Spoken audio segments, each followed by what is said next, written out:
بعد ایک ہے زید بن عمرو بن نفیل کی زندگی انتظار رسول میں گزر گئی۔ عرب میں جب شرک پھیل چکا تھا، بت پرستی عام ہو چکی تھی، اس وقت بھی کچھ فطرت شناس لوگ موجود تھے جن کی فطرت سلیم تھی، یعنی سلامتی والی تھی، اللہ کو ایک ماننے والے تھے، بتوں کی عبادت نہیں کرتے تھے، شراب سے دور رہتے تھے،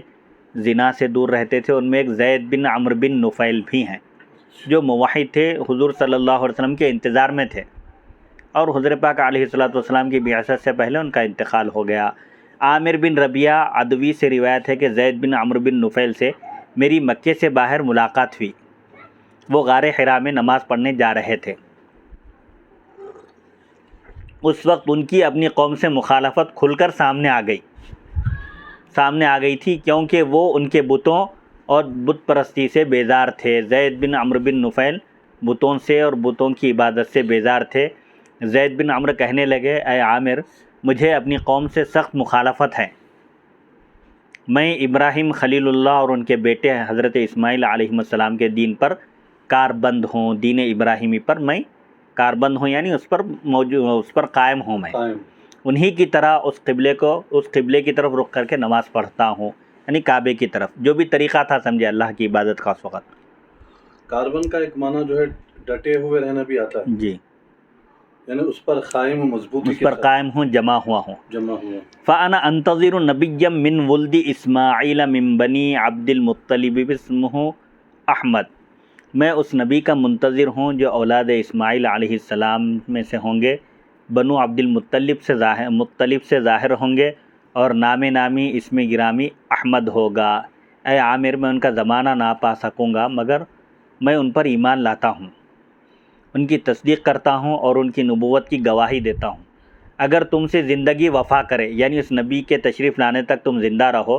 اور تم اس رسول کو دیکھو تو ان کی خدمت میں میرا سلام عرض کر دینا۔ یہ زید بن عمرو بن نفیل ہے۔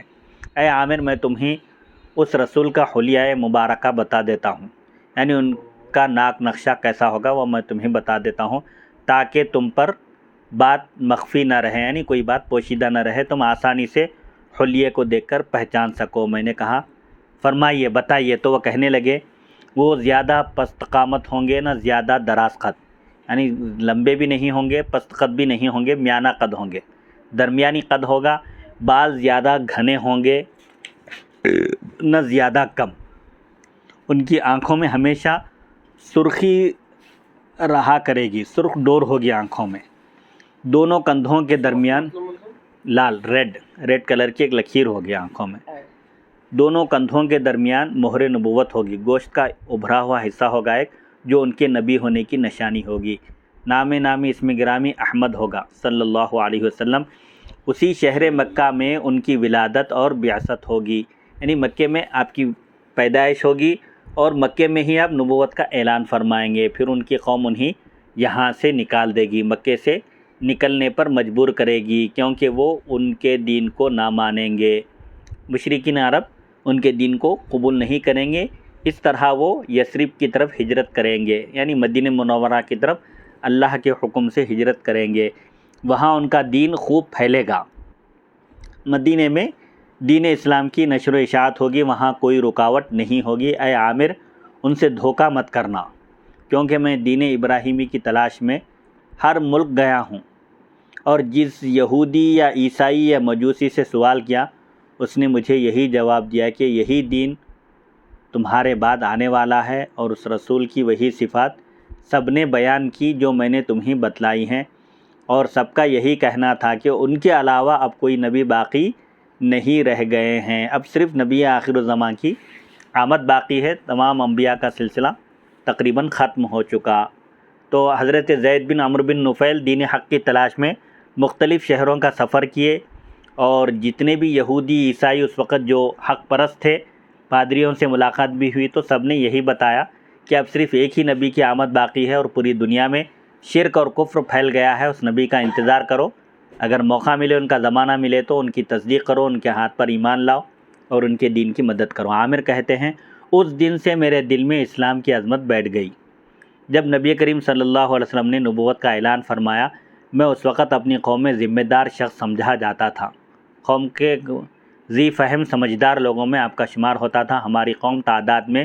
قریش سے کہیں کم تھی، اس لیے میں کھل کر آپ کے ساتھ شامل نہ ہو سکا. البتہ دل میں اسلام لے آیا، دل میں اسلام کی عظمت بیٹھ گئی، محبت آ گئی. بعد میں نے نبی کریم صلی اللہ علیہ وسلم کو زید بن عمرو بن نفیل کا پیغام پہنچایا.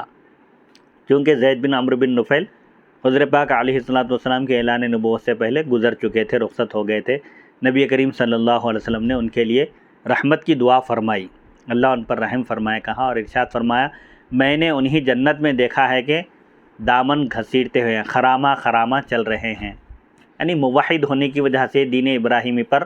قائم رہنے کی وجہ سے میں نے انہی جنت میں دیکھا ہے کہ وہ جنت میں خوش و خرم چل رہے ہیں. زید بن عمرو زمانہ جاہلیت میں ایک توحید پرست انسان تھے.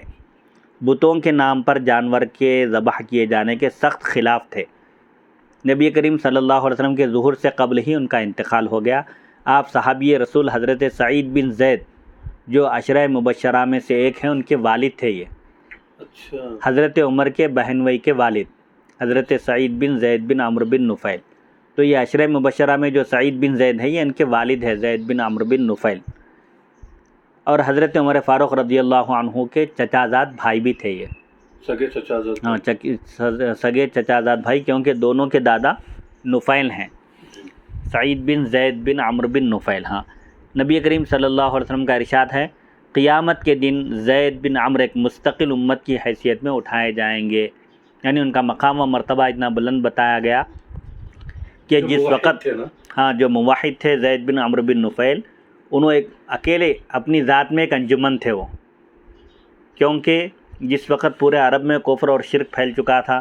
لوگ برائیوں میں مبتلا تھے، ایسے وقت میں بھی انہوں نے اپنے دامن کو محفوظ رکھا اور توحید کا دامن مضبوط پکڑ کر رکھا اور دین ابراہیمی پر قائم رہے، شراب سے دور رہے، برائیوں سے بچتے رہے اور حضور پاک علیہ السلام کے انتظار میں رہے. تو جیسے ایک شخص کو کہا جاتا ہے کہ وہ اپنی ذات میں انجمن ہے، اکیلے نظر آتے ہیں لیکن وہ کئی علماء پر بھاری ہیں جیسے علمی اعتبار سے، ایسے ہی آپ نے فرمایا کہ وہ ایک شخص نہیں ہے، پوری ایک امت ہے جو اس برائی کے دور میں بھی برائیوں سے دور تھے اور توحید پر قائم تھے. تو حضرت زید بن عمرو بن نفیل جی کہ یہ ان کی اس تعلیم جی اور ان کے اس عمل میں امت کے لیے کیا پیغام ہے؟ اب یہ تو بات توحید کی ہے جی، لیکن توحید کے ساتھ ساتھ اور اس میں ہمارے لیے کیا میسج ہے؟ یعنی حضور پاک علیہ السلام کی سنتوں کو موجودہ زمانے میں جو ہے عیب مانا جا رہا ہے، اس کو مٹایا جا رہا ہے جی. تو ایسے زمانے میں اگر حضور پاک علیہ السلام کی سنتوں کو زندہ کیا جاتا ہے جی اور پورے معاشرے کا جو ہے، معاشرے میں اس خیر کے کام کو، نیکی کے کام کو، جیسا داڑھی رکھنا ہے، جی آج کے زمانے میں داڑھی رکھنے کو عیب سمجھا جا رہا ہے. ابھی تو بوڑھا ہو گیا کیا، تیری تو ہاکی کھیلنے کی عمر ہے، تیری تو فٹ بال کھیلنے کی عمر ہے، یہ کیا تسبیح لے لیا، یہ کیا داڑھی چھوڑ لیا. اس قسم سے حبیب پاک علیہ السلام کے سنتوں کو جو ہے مٹایا جا رہا ہے، جی عمل کرنے نہیں دیا جا رہا ہے. جی تو ایسے زمانے میں اگر کہ حضور پاک صلی اللہ علیہ وآلہ وسلم کی سنتوں پر مضبوطی سے عمل کرتا ہے جی وہ اسی زمرے میں آئے گا. حضرت زید بن عمرو بن نفیل کا پیغام، ان کی یہ حق کی تلاش تھی، ان کی زندگی کا مقصد، اسے ظاہر ہوتا ہے کہ ہر مسلمان حضور پاک علیہ السلام سے غائبانہ بھی محبت رکھے، عشق رکھے اور آپ کی سنتوں کا احیاء کرے، زندہ کرے. کیونکہ حضور پاک علیہ السلام نے فرمایا کہ من تمسک بسنتی عند فساد امتی فلہ اجر 100 شہید. جو کوئی میری سنت کو مضبوطی سے پکڑے گا، سنت کو مضبوطی سے تھامنے سے مراد اس پر عمل کرے گا، میری امت کے بگاڑ کے وقت، جب امت میں بگاڑ آ جائے اور سنتوں کو ختم کر دیا جائے اور بدعتوں کو رواج دیا جائے، سنتوں سے پہلو تہی کرنے لگیں لوگ اور سنتوں پر عمل نہ کریں، ایسے وقت کوئی اگر میری سنت کو مضبوطی سے تھام لیتا ہے، یعنی اس پر عمل کرتا ہے، اس کا احیاء کرتا ہے اور اس کو لوگوں کے درمیان عام کرتا ہے، نشر کرتا ہے، تو اس کو 100 شہیدوں کے برابر ثواب ملے گا. سبحان اللہ، سبحان. اسی طرح جب برائی عام ہو جائے معاشرے میں، سوسائٹی میں، تو ایسے وقت بھی اپنے دامن کو بچانا، اپنے آپ کو محفوظ رکھنا، برائیوں سے دور رکھنا، یہ اس بات کی بھی حضرت زید بن عمرو بن نفیل کی حیات اور ان کے رویے سے اس بات کی بھی تعلیم ہم کو ملتی ہے اور یہ پیغام ملتا ہے کہ ساری دنیا میں بھی اگر کفر و شرک پھیل جائے تو ایک مسلمان کو اپنے ایمان پر، توحید پر قائم رہنا چاہیے، کیونکہ ایمان کی دولت سے بڑھ کر کوئی اور دولت نہیں ہے، اور نجات کا دار و مدار اور اخروی زندگی کا دار و مدار بھی ایمان کی سلامتی اور اس کی حفاظت پر موقوف ہے۔ شاہ روم اور ذکر نبی معصوم، جیسا کہ عنوان میں کہا گیا تھا کہ حضور پاک علیہ السلام کی تشریف آوری سے پہلے کاہنوں نے، نجومیوں نے، غیب کی خبر دینے والوں نے اور بادشاہان وقت نے بھی آپ کی تشریف آوری کی اطلاع دی تھی۔ ایک بادشاہ کا ذکر گزر چکا، شاہ یمن۔ اب یہ